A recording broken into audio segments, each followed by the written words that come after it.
बाहर तक निकलने नहीं। कभी चाय, कभी हलवा, कभी पानी तो कभी दूध, हर समय खाने को चाहिए। और उसके लिए अपने हाथ पैर बिल्कुल नहीं हिलाने। परेशान किया हुआ है इन्होंने।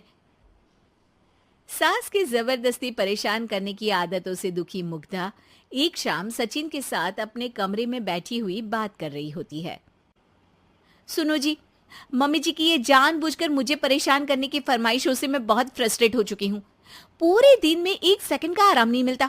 रसोई से बाहर कदम रखती नहीं कि बहू ये बना दे, बहुरी वो बना दे। अरे इनकी फरमाइशें चलती ही रहती है। अरे मुग्धा, माँ खाने की शौकीन है पर उम्र हो चली है, खुद खाना नहीं बना सकती इसलिए तुमसे बोलती है। अरे तो शौक भी उम्र देख कर रखने चाहिए ना। समझ में नहीं आता, हर समय फेविकॉल का जोड़ लगाए सोफे से चिपके बैठी रहती है। इतना सब डाइजेस्ट कैसे हो जाता है उन्हें? अरे तुम मेरी माँ से इतनी नफरत कैसे कर सकती हो? मैं उसे नफरत नहीं करती जी, बस परेशान हूँ। जहां मुग्धा अपने पति से ये सब बोल रही होती है, वहीं उसकी सास भी कमरे के बाहर दरवाजे से कान लगाए सारी बातें सुन रही होती है और अगली दोपहर रसोई में मुग्धा के पास जाती है। बहू, आज ना मेरा कुछ मसालेदार खाने का मन है। तो चाय बना दूं? मुझे बहुत पसंद है। अरे ना, ऐसा कर लिट्टी चोखा बना ले।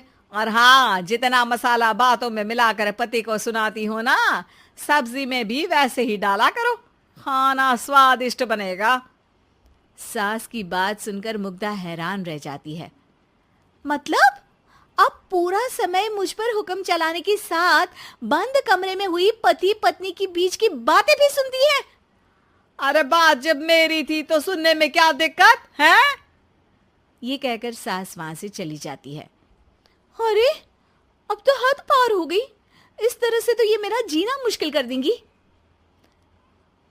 मुग्धा सास की हरकतों से परेशान उसका हल सोचने लगती है और इसी तरह कुछ दिन बीत जाते हैं, जिसमें सास का जन्मदिन आता है। मुग्धा बहुत खुशी के साथ अपनी सास को एंड्रॉयड मोबाइल गिफ्ट करती है। मम्मी, आपको सबसे बात करने के लिए बहुत दिक्कत होती है ना? कभी सचिन तो कभी मुझे बोलना पड़ता है, पर इस मोबाइल से आपको कोई दिक्कत नहीं होगी। एक जगह बैठे बैठे बहुत कुछ कर सकती हैं अब आप। मोबाइल देख सासू माँ खुश हो जाती है, पर उसे इस्तेमाल करना तो आता नहीं, इसलिए साइड में रख देती है। जिसे देख मुग्धा घर का सारा काम छोड़ मोबाइल सेट कर सास को इस्तेमाल करना सिखाने लगती है, जिसके बाद अब सास पूरा समय मोबाइल में ही लगी रहती है। हाय, जब से मम्मी को मोबाइल मिला है मेरी लाइफ में कितनी शांति आई है। अच्छा है, इसी तरह बिजी रहे तो मैं भी सुकून की जिंदगी जी पाऊंगी। अब मुग्धा जब मन करे काम करना, जैसा चाहे वैसा खाना बनाकर खाना, पूरा समय रिलैक्स और खुश रहने लगती है। क्या बात है, आजकल तुम बहुत चहक रही हो। अरे मम्मी जी से छुटकारा जो मिला है, अब ना फरमाइशें ना छुप छुप कर बातें सुनना। अच्छा, तो मोबाइल गिफ्ट करने की ये स्कीम थी।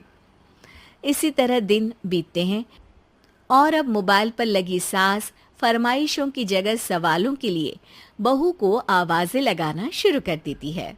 अरे बहू सुन तो, देख जरा किसी का फोन क्यों नहीं मिल रहा? रिचार्ज खत्म हो गया है, पर अभी 4 दिन पहले ही तो मैंने किया था। इतनी जल्दी कैसे खत्म हो गया? अरे मैंने कल तेरी कनाडा वाली मौसी सास से 3 घंटे बात की थी ना। क्या? इतना महंगा तो मोबाइल भी नहीं आया जितना महंगा इसका रिचार्ज पड़ रहा है। इसके बाद तो जैसे मुग्धा के दिन के 24 घंटे में से 20 घंटे सास के पास उनके मोबाइल रिलेटेड प्रॉब्लम सॉल्व करने की ड्यूटी ही बन जाती है। अरे मुग्धा, ये मोबाइल में अचानक तेरी मौसी सास की शक्ल क्यों दिखने लगी? और ये तो हिल भी रही है। मम्मी, ये गूगल डुओ का वीडियो कॉल है। इसमें आप बात करने के साथ एक दूसरे की शक्ल भी देख सकती हो। अच्छा, ये तूने मुझे पहले क्यों नहीं बताया? अब बताने के लिए पहले नहीं बताया। इसी बीच सचिन भी वहां आ जाता है और सास अपनी वीडियो कॉल में बिजी हो जाती है। क्यों, सास बहू में क्या गपशप चल रही है? इसे गपशप नहीं, दिमाग का दही होना बोलते हैं। पर तुम तो मम्मी को मोबाइल देकर बहुत खुश थी, फिर क्या हुआ? हाँ, उसका सुकून भी कुछ ही दिन मिला। अब घर के टंटे खत्म हुए तो मोबाइल की टिंग टिंग शुरू हो गई। देखो भाई, कुछ पाने के लिए कुछ खोना तो पड़ता है। आखिर तुमने मोबाइल अपने फायदे के लिए ही तो दिया है, तो फिर सवालों के जवाब भी देने पड़ेंगे, क्योंकि जब तक उनके हाथ में ये फुंथरू रहेगा, तुम्हारी लाइफ में प्राइवेसी और सुकून रहेंगे। हम्म, कहने का मतलब है अगर इससे प्यार बढ़े तो दाग अच्छे हैं। अरे मुझे पहले दिन से ही पता है मोबाइल किस मकसद से दिया गया है। भूलो मत, इससे पहले मैं बातें ही सुनती थी। सास की ये बात सुनकर मुग्धा शॉक में और सचिन हंसता रह जाता है।